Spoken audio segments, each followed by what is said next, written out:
está en línea entonces el camarista Giuseppe Fossati, que es uno de los autores de este libro. Doctor, buen día, gracias por atendernos, doctor. Buenos días, doctor. Buenos días también a quien le acompaña en la mesa y a la audiencia que tiene la gentileza de escucharnos. Bueno, doctor, te molestamos para saber un poquitito más de la obra, de esta obra que se lanza mañana, a ver qué detalles podés darnos de este libro. La excepción de inconstitucionalidad se llama la obra, ¿verdad? Es así, es así. Antes que nada, muchas gracias a ustedes por la llamada, que no es ninguna molestia. Y efectivamente, el título de la obra es La excepción de inconstitucionalidad y su relación sistemática con la consulta constitucional, en coautoría del doctor José Raúl Torres Kinzer, a quien le agradezco profundamente haberme dado el honor de compartir esa autoría conmigo y mía, ¿verdad?, del suscrito, quien les habla. La obra versa efectivamente sobre un aspecto dinámico del control de constitucionalidad y en concreto cuál es la relación que hay entre la excepción de inconstitucionalidad y la consulta constitucional, sobre todo teniendo en cuenta que existe una norma en el Código Procesal Civil, que es el artículo 562, que está, sí, correcto, el artículo 562, que establece que la acción de inconstitucionalidad contra decisiones judiciales no se puede oponer si es que la excepción no se ha opuesto en la etapa procesal oportuna. Entonces, hay ahí una suerte de tensión o una suerte de contradicción, digamos, porque por un lado el artículo 562 dice que al no oponerse a la excepción, el juez tiene la posibilidad de aplicar la norma en la que se subsume el caso, pero por el otro lado el artículo 18, inciso A del Código Procesal Civil, establece la facultad para ese mismo juez de provocar el control constitucional por la vía de la consulta, y esa provocación es oficiosa, es decir, no requiere o no se puede producir a pedido de parte. Se advierte, o por lo menos nosotros en el trabajo hemos advertido, que había allí una tensión, es decir, había allí normas que tenían que ser armonizadas y coordinadas, y es lo que proponemos en la obra, ¿verdad?, como una continuación ideal de aquel trabajo que habíamos escrito ya en el año 2012 acerca de la consulta constitucional, siempre con el doctor Torres Quince. Bueno, a ver, esto, a ver, un poco para que nosotros que no estamos muy compenetrados en el tema, para que entendamos en términos sencillos con la ciudadanía, ¿cuál es la importancia del tema, doctor? Eh, en primer lugar, académicamente, siempre es importante cualquier producción bibliográfica, ¿verdad? Ujú, Entonces, en ujú. ese sentido, ya en el aspecto académico, el hecho de que uno tenga una obra en la que se estudie y se trate un determinado instituto jurídico, sea cual fuere, ya es algo relevante de por sí, ¿verdad? Ujú. En el aspecto profesional, ¿verdad?, la obra lo que pretende delimitar, o por lo menos una de las conclusiones que se formulan en la obra, es la pertinencia de la utilización del mecanismo de la consulta constitucional. Dicho en palabras sencillas, cuando los jueces pueden usar la consulta constitucional y cuando los jueces no deben usar esa consulta. Lo que nosotros hacemos es, a través de un ejercicio interpretativo, una propuesta de armonización para indicar siempre en la posición de los coautores cuáles son los casos en los cuales la magistratura ordinaria, entiéndase por magistratura ordinaria los jueces de primera instancia en los tribunales de apelación, cuando es posible elevar los autos en consulta en ejercicio de la facultad que confiere el artículo 18, inciso A, y cuando no se deben elevar los autos en consulta. La idea así es una interpretación que armonice todo el sistema y sobre todo permita concordarle el artículo 18 con el artículo 562. En ese sentido, si me permite anticipar un poco lo que se va a exponer en el libro, Sí. las conclusiones a las cuales hemos llegado con el doctor Torres Quince son aquellas según las cuales la consulta tiene un marco de aplicación restrictiva, porque nuestro ordenamiento constitucional privilegia la iniciativa de la parte, ¿verdad? Es decir, la consulta no puede ser un mecanismo que le permita a la parte obviar su inactividad o, dicho de otro modo, que el juez provoque que la parte lo haya hecho. Porque la excepción de inconstitucionalidad tiene varias y diversas oportunidades para ser opuesta a tenor de su reglamentación procesal, y entonces lo que sostenemos nosotros es que la existencia de esas oportunidades, junto con la norma preclusiva del artículo 562, lo que hacen es dar un indicativo de que la consulta constitucional no está para suplir o para socorrer a aquel abogado que no cuestionó a través de la excepción la constitucionalidad de la norma en el momento oportuno, es decir, no está dada para suplir la inactividad de parte, sino que está dada para el control de cuestiones de orden público, en las cuales la magistratura tiene que hacer un control constitucional porque hay intereses que van más allá de los meramente personales o privados de la parte. En esencia, esa es la tesis que se sostiene, ¿verdad? Sin embargo, el hecho de que tenemos un espacio corto para debatir sobre el tema hace que necesariamente tenga que invitarle a ustedes y a la audiencia a que puedan leer el libro, en el cual se expone con mucho más detenimiento la argumentación y las razones por las cuales llegamos a esta conclusión que le estoy exponiendo. Claro, yo le estoy escuchando atentamente para poder ir entendiendo, y acá anoté algunos puntos. Usted dice, ¿y en qué momento o cuándo o en qué casos un juez o un camarista o la Cámara o el juzgado puede hacer la consulta constitucional y en qué casos no lo puede hacer? Es así. Sobre eso trata el capítulo 3 del libro, y a través de todos los desarrollos nosotros exponemos a nuestro criterio cuáles son los casos en los que las consultas pueden hacerse y aquellos en los que no. El criterio discriminador que sostenemos nosotros es la existencia de cuestión de orden público. Es decir, cuando en el pleito concreto que se tiene que juzgar hay en juego una cuestión de orden público que va más allá del interés privado de las partes, entonces allí el magistrado debe utilizar la consulta para tutelar precisamente ese orden público.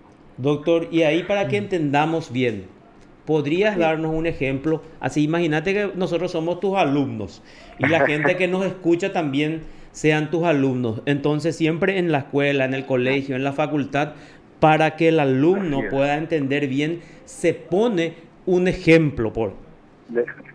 ¿Cómo no? Le voy a dar dos ejemplos.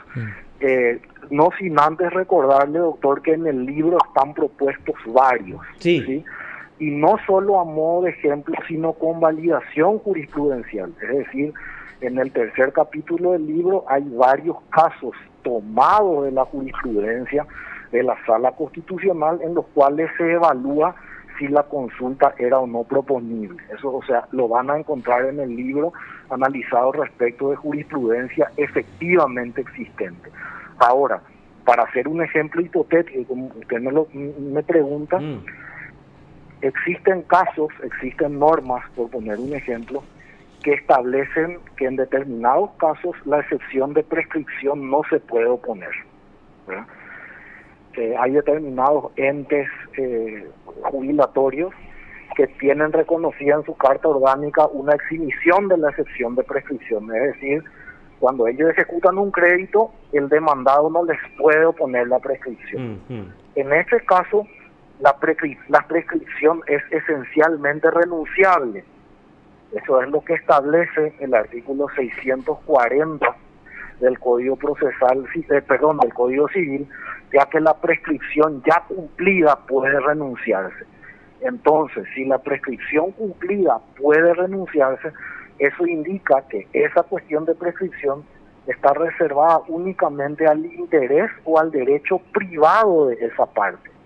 Como consecuencia de eso, en ese caso, si no se opone la excepción de inconstitucionalidad cuestionando la norma que establece que la deuda es imprescriptible, el juez no puede proceder a realizar la consulta de oficio, por cuanto en ese caso el interés es exclusivamente privado de la parte, puede renunciar a él y como consecuencia la magistratura no puede sobreponerse a la inactividad procesal de esa parte. Dicho de otro modo, si el interesado no opone la excepción de inconstitucionalidad cuestionando la norma, el derecho que se debate, que es la procedencia e improcedencia de la prescripción, es un derecho que solo atañe al interés privado, que es renunciable en los términos del artículo 640 y por ende su defensa es exclusiva del interesado.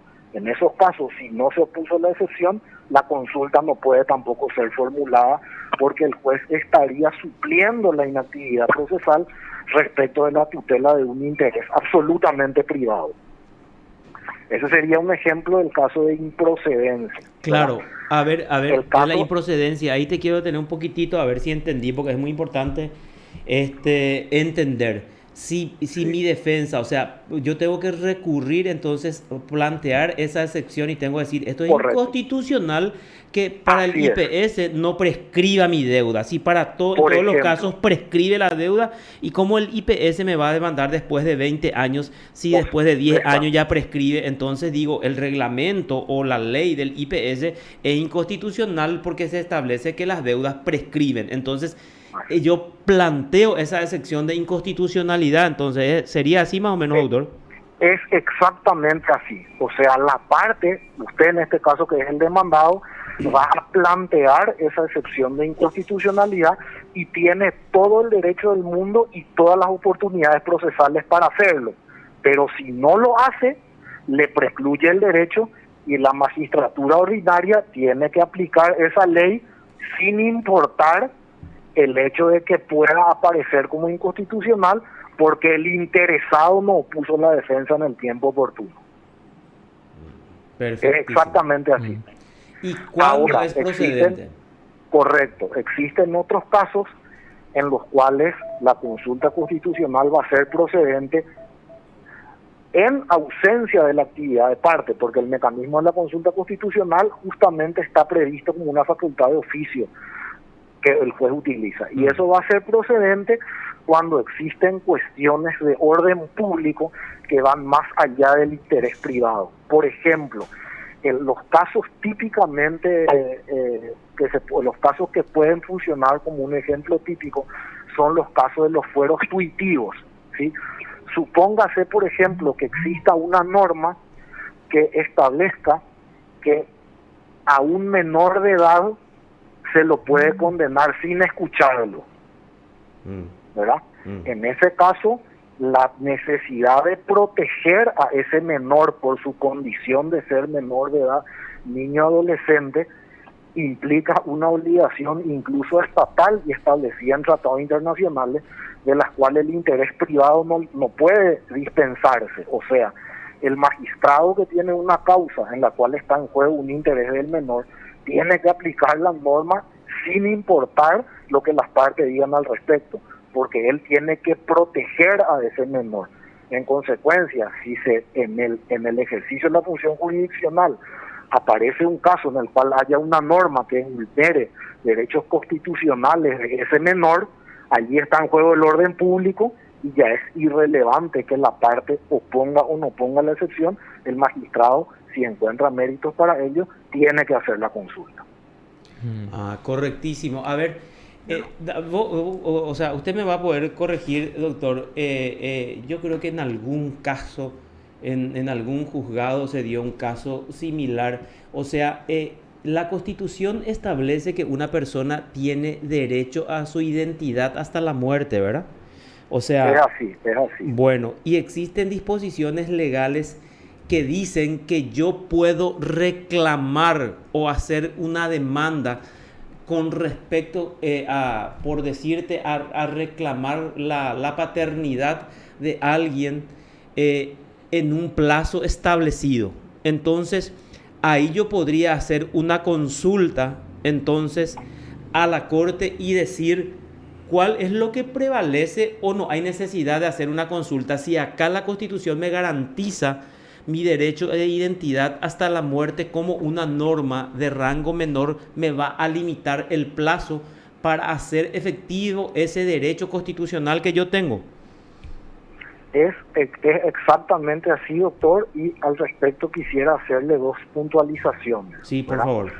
La, la primera es, la primera es una cuestión de carácter conceptual, que es la relativa, o sea, que es la consulta relativa hacia el magistrado ordinario, entiéndase, juez de primera instancia y tribunal de apelación, en contraposición a la magistratura constitucional, que en nuestro caso es la sala constitucional o el pleno de la corte. O sea, la primera cuestión es si el magistrado ordinario puede por sí solo dejar de aplicar la norma para aplicar directamente la Constitución. ¿Okay? Esa es una pregunta de tipo conceptual que va mucho más allá de la consulta, ¿verdad? Y se trata efectivamente en el trabajo. Esa cuestión conceptual se trata en el trabajo en un primer capítulo en el cual se abordan todos los rasgos conceptuales que a nuestro criterio, al mío y el del doctor Torres y el mío, abonan y fundamentan nuestro sistema de control constitucional, y nosotros llegamos a la conclusión según la cual el magistrado ordinario no puede dejar de aplicar la ley por sí mismo. O sea, puede aplicar directamente la Constitución el juez sin hacer esa consulta, por ejemplo. Nosotros sostenemos que no. Nosotros sostenemos en el libro que el juez no puede aplicar la legislación vigente, no puede aplicar directamente la Constitución por encima de la legislación vigente. Sin embargo, ahí, doctor, hay varios casos. O sea, esa es insisto en que esa es una pregunta que no atañe propiamente a la consulta, sino que atañe a cómo debe comportarse el magistrado en materia de aplicación de la ley. Y allí nosotros diferenciamos, o sea, en el libro están claramente diferenciados dos supuestos. ¿Qué ocurre, por ejemplo, cuando la ley que se desea aplicar es más antigua que la Constitución? Ese es un primer caso. Sería el Código de Organización Judicial, ¿verdad? O la Ley Orgánica. Por ejemplo. Sí. Por ejemplo. Y allí, otra vez, hay que distinguir entre dos supuestos normativos. Puede ocurrir que la norma anterior, por ejemplo, el Código de Organización Judicial, contenga una disposición directamente contraria a un precepto constitucional, caso en el cual no va a haber inconstitucionalidad sino derogación. ¿Verdad? Ese es el ejemplo más claro, el de la pena de muerte. Al abolir la Constitución, la pena de muerte, todas las normas anteriores quedan automáticamente derogadas, ¿verdad? Porque ahí prevalece un criterio cronológico. Entonces allí ya no hay inconstitucionalidad, sino que hay derogación, es decir, la norma se expulsa del sistema. Eso es muy importante porque la inconstitucionalidad como efecto presupone que la norma está vigente, ¿verdad? La inconstitucionalidad deriva en una indicación de que la norma vigente, que es derecho positivo, no se le aplique a tal o a cual persona en virtud de la orden emanada de la Corte Suprema de Justicia. Sin embargo, la norma derogada ya no está vigente, ya no se aplica a los hechos posteriores a su derogación. ¿Y esta derogación sería automática? Correcto. Esa es otra pregunta que también se aborda en el texto, y como le había dicho, hay dos supuestos. Cuando la derogación es, digamos, tácita por contraposición directa, es decir, hay una norma en la Constitución que dice claramente una cosa contraria a la que dice una legislación anterior, entonces sí hay una derogación automática. En cambio, según lo sostenemos en el libro, esto fue una materia con la cual dialogamos muchísimo con el doctor Torres, en cambio, cuando lo que hay es contraposición a principios constitucionales, ¿verdad? O sea, la Constitución tiene un determinado espíritu, entonces en ese caso propiamente no puede hablarse de derogación automática, sino que debe hablarse de inconstitucionalidad y con la consiguiente necesidad de activar esos mecanismos de control, ¿verdad? El caso en ese sentido, un caso emblemático sería el que se está planteando ahora con la cuestión de cambio de nombre. Exacto. ¿Verdad? Muchas personas, ¿verdad? Muchos,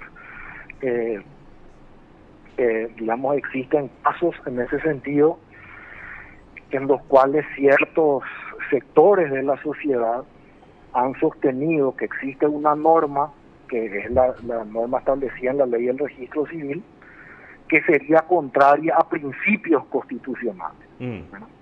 Entonces, fíjense que en ese caso no hay una contraposición directa, es decir, no existe una norma en la cual, no existe una norma constitucional en la que haya una contraposición con otra norma de inferior jerarquía, sino que lo que se alude o lo que se reclama es que la norma sería contraria a los principios constitucionales, es decir, a una interpretación de la Constitución como un todo. Claro, como por ejemplo el derecho a la identidad, por ejemplo, ahí. Exactamente. En esos casos en los que no hay una contraposición directa de la norma, porque es muy difícil, es muy diferente decir queda derogada o queda abolida la pena de muerte.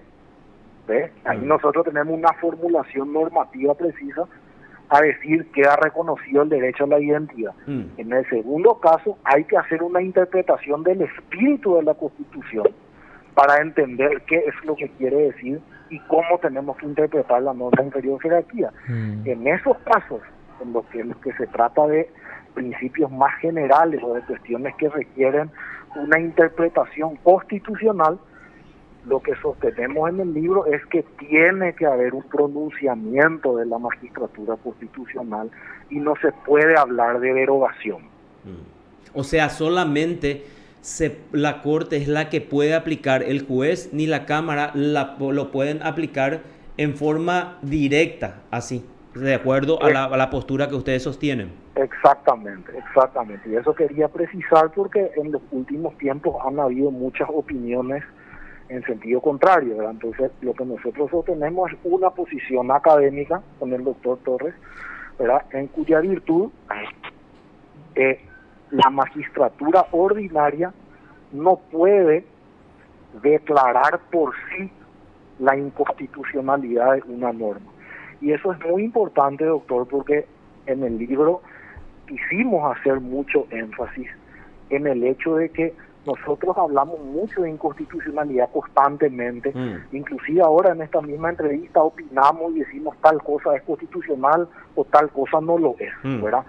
Sin embargo, en sentido jurídico, doctor, la inconstitucionalidad es o deriva de una sentencia pasada en autoridad de cosa juzgada, ¿verdad?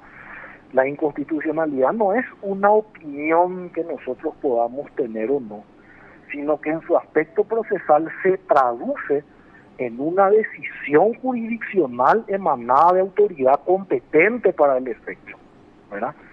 Y a partir de ahí, la conclusión que nosotros hacemos es que la competencia para evaluar si una norma es constitucional o no le está dada al magistrado ordinario, sino que le está dada únicamente a la Corte Suprema de Justicia, ya sea en la conformación de sala constitucional o por parte del Pleno de la Corte. Ahora, eso se entiende entonces que el control constitucional, desde el punto de vista de lo que sostienen ustedes, solamente lo puede hacer la Corte Suprema de Justicia. Es así, es exactamente lo que nosotros sostenemos, y la competencia, y en esto insisto, La competencia de la magistratura ordinaria, de los jueces y tribunales de apelación, se reduce a proponer ese control constitucional por vía de la consulta, porque eso también es muy importante de entender. Cuando el juez formula la consulta constitucional o eleva los autos en consulta, el juez lo que hace es provocar la actividad oficiosa de la Corte Suprema, ya sea a través de la Sala Constitucional o del Pleno, y es esa Corte Suprema la que va a juzgar mediante una sentencia si la norma cuya revisión se pide es o no inconstitucional. El magistrado que plantea la consulta hace exactamente eso, pregunta, solicita a la Corte que la Corte le diga si esa norma que se va a aplicar al caso es o no acorde a la Constitución Nacional. Claro. A ver, voy a poner otra vez el ejemplo que usted dijo. Si una persona, si Ramón quiere cambiar de nombre a Ramona, y se va y plantea al juez, entre otras cosas, su derecho a la identidad, y le dice que la ley del registro es la que prohíbe, ¿verdad? Del registro civil. Prohíbe ese cambio de nombre. En ciertas interpretaciones. Por claro. Eso le quiero. Es muy importante eso porque esos planteos siempre dependen de la interpretación de la parte. Sí. Entonces, en ciertas interpretaciones, eso ahí existiría una norma del registro civil en tal sentido. Claro, si yo como abogado de Ramón, sí, que quiere cambiar su nombre a Ramona, entonces yo digo, este artículo de la ley del registro civil atenta contra el derecho a la identidad que establece, entonces la Constitución Nacional, el juez no puede entonces aplicar directamente y decir, efectivamente acá debe primar el derecho a la identidad establecido en la Constitución, sino debe elevar la consulta a la Corte Suprema de Justicia. El ejemplo es muy, muy, muy pertinente. Existe incluso jurisprudencia en ese sentido, en la que se ha producido la consulta. Ahora sí quisiera hacerle una matización respecto de ese ejemplo, porque en esta materia los detalles son muy importantes. Correcto. ¿Sí? En primer lugar, doctor, precisar que si se lleva a la situación de la consulta es porque la parte interesada no promovió la excepción, ¿sí? Voy a seguir su propio ejemplo para poder entenderlo.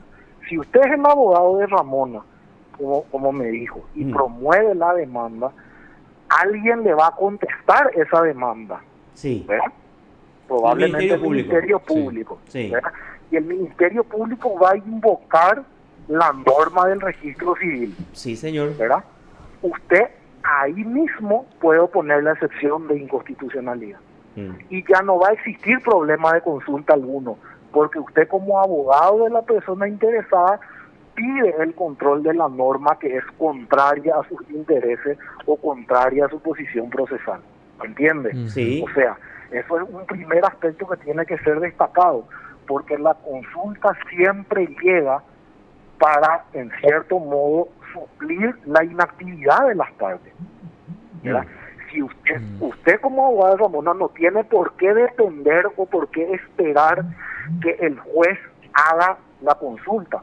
Usted tiene el derecho de promover la excepción y sustraerse de la decisión del juez ordinario a ese respecto, porque usted mismo va a plantear la inconstitucionalidad.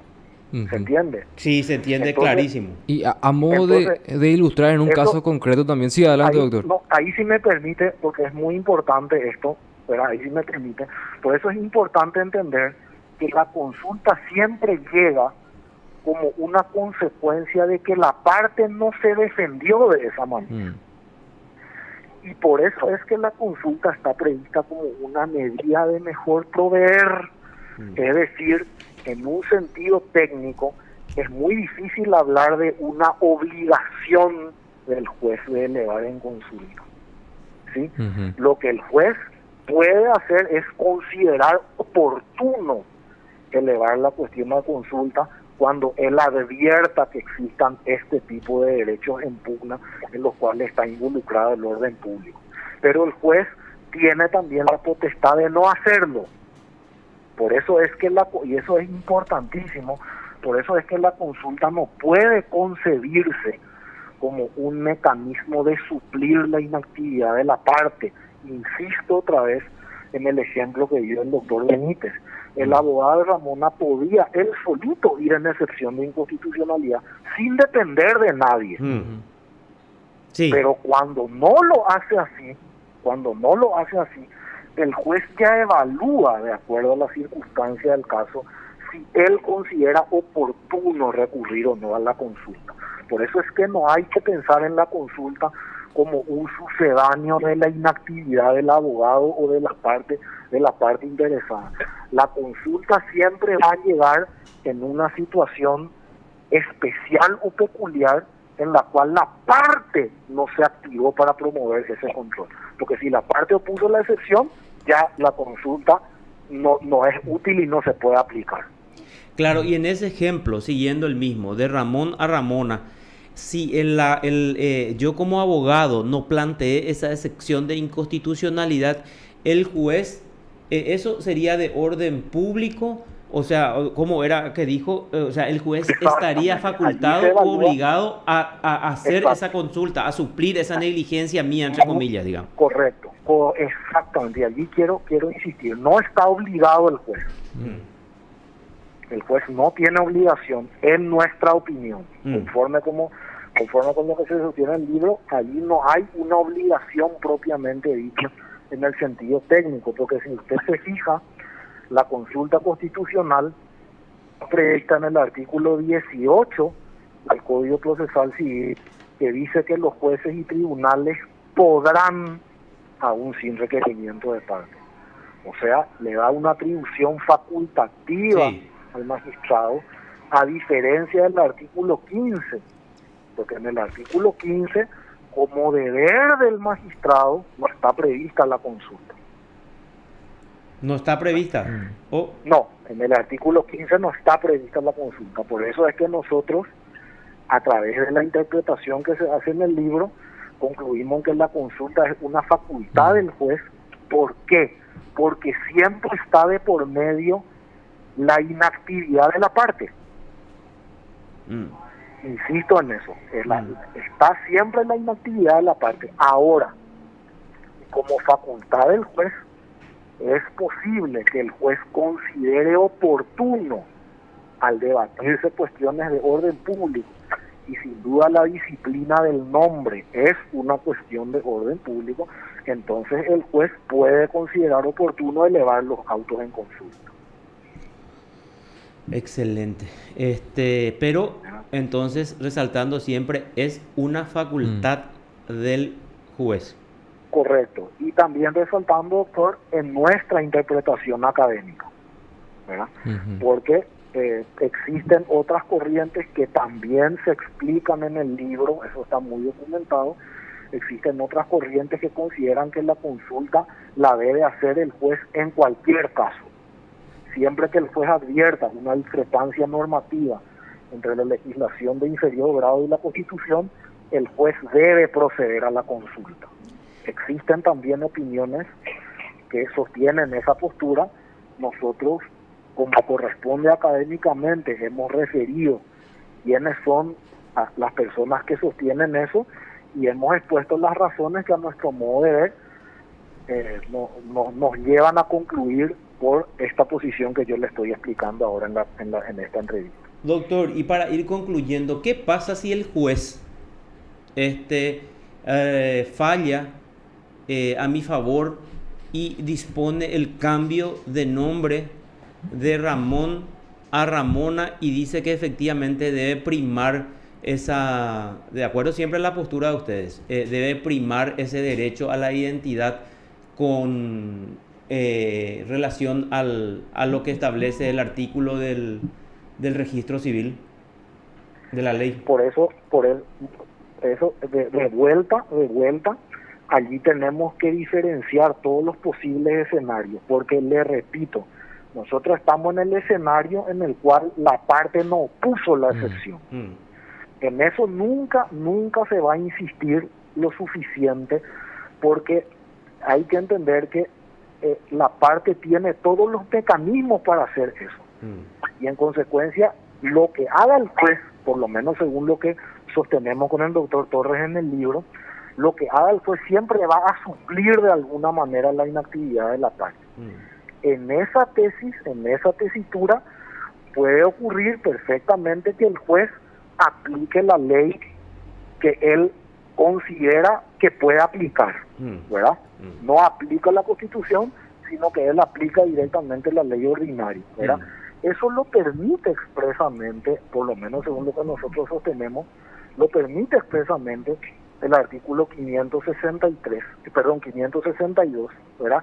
Justamente porque la parte no puso la excepción, ¿verdad? Sí. Le voy a leer el texto de ese artículo para que se pueda entender.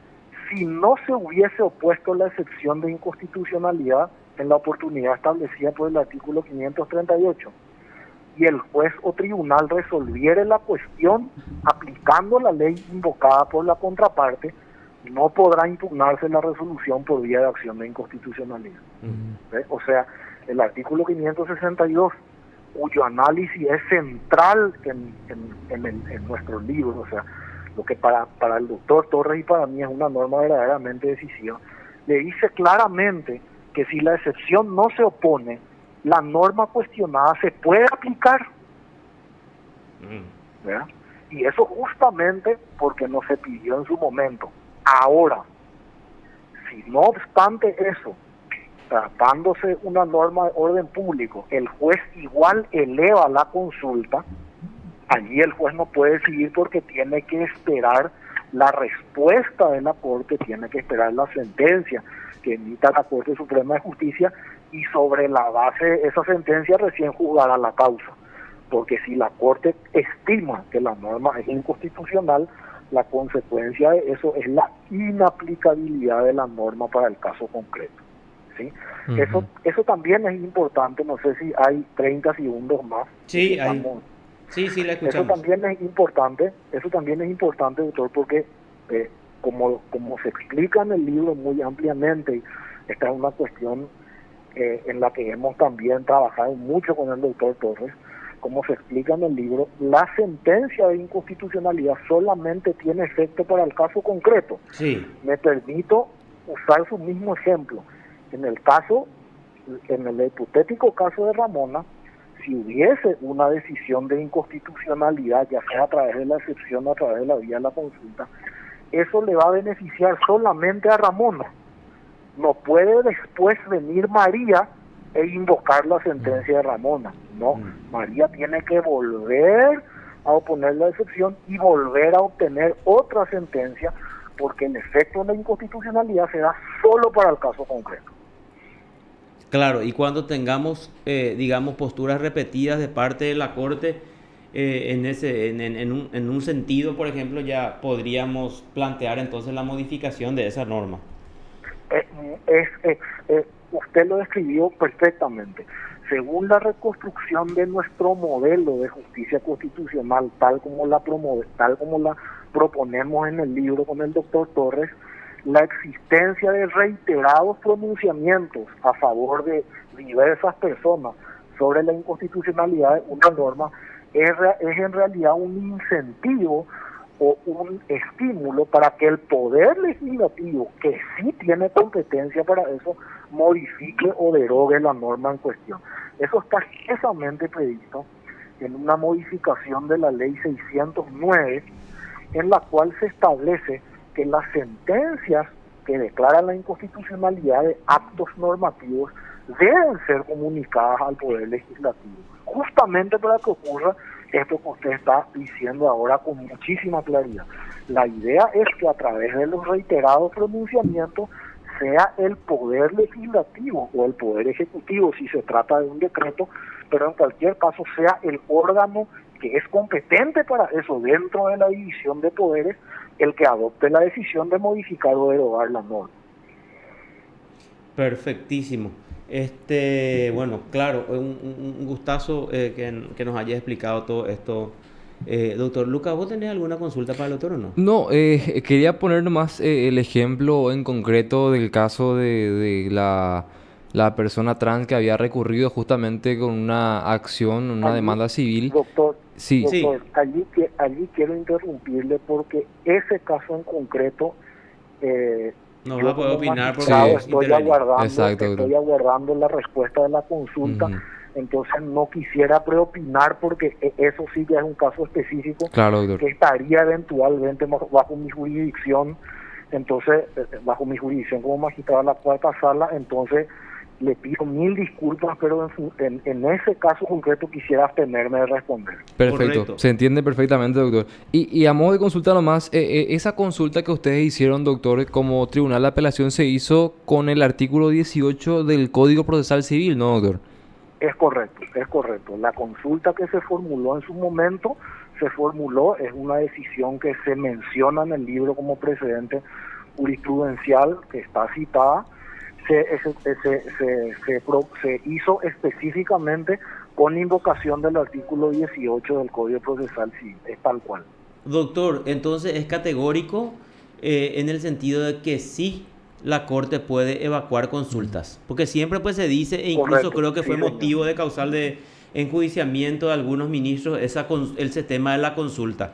La ley civil, ¿cuál es? El código, el artículo 18, El entonces, artículo 18, inciso A del Código Mm. Procesal Civil, correcto. Eso es algo que se trata en el libro, pero acerca de lo cual ya nos habíamos ocupado con el doctor Torres, siempre en sede académica, en un artículo del 2012, en el cual habíamos escrito sobre la consulta constitucional en la obra promovida por la Corte Suprema de Justicia, Comentario a la Constitución. Por eso que este libro, en cierto modo, eso es algo que me pone muy contento. Este libro, en cierto modo, es una continuación de ese trabajo conjunto que nosotros habíamos emprendido ya en el año 2012 y surge como una continuación o como una ampliación incluso de lo que habíamos nosotros sostenido allí, inclusive ajustando o modificando ciertas opiniones cuando eso nos pareció oportuno, ¿verdad? Eso es en la academia algo muy valioso, ¿verdad? Volver a estudiar el tema, volver a ocuparse de eso, e incluso poder corregirlo allí donde fuere pertinente. Y eso es para mí un motivo de mucho contento poder haber hecho eso en compañía del doctor Torres, con quien trabajé tantos años, ¿verdad? correcto. Mañana, ¿qué hora es el lanzamiento y dónde, doctor? El lanzamiento, la presentación de la obra es mañana a las 19:30 horas en el aula magna de la Facultad de Derecho y Ciencias Sociales de la Universidad Nacional de Asunción. Doctor, ¿y las personas, los doctores que quieran adquirir esta obra, en dónde la pueden encontrar? Bueno, la obra es publicada por la editorial La Ley, una editorial de primera línea jurídica en nuestro medio, a quienes le agradezco también la gentileza de haber admitido la obra para la publicación en la persona del presidente, el doctor Moreno Ruffinelli, y del director de la editorial, el doctor Roberto Moreno Rodríguez Alcalá.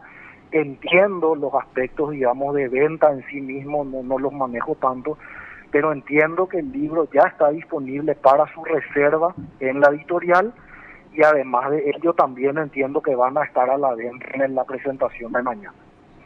Correctísimo. Perfecto.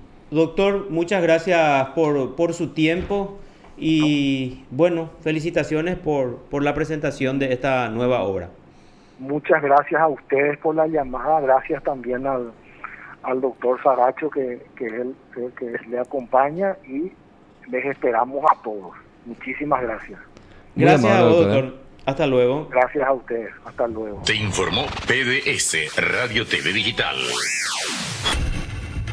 Bueno, el camarista Giuseppe Fossati entonces nos habló del libro que mañana se presenta a las 19:30 horas.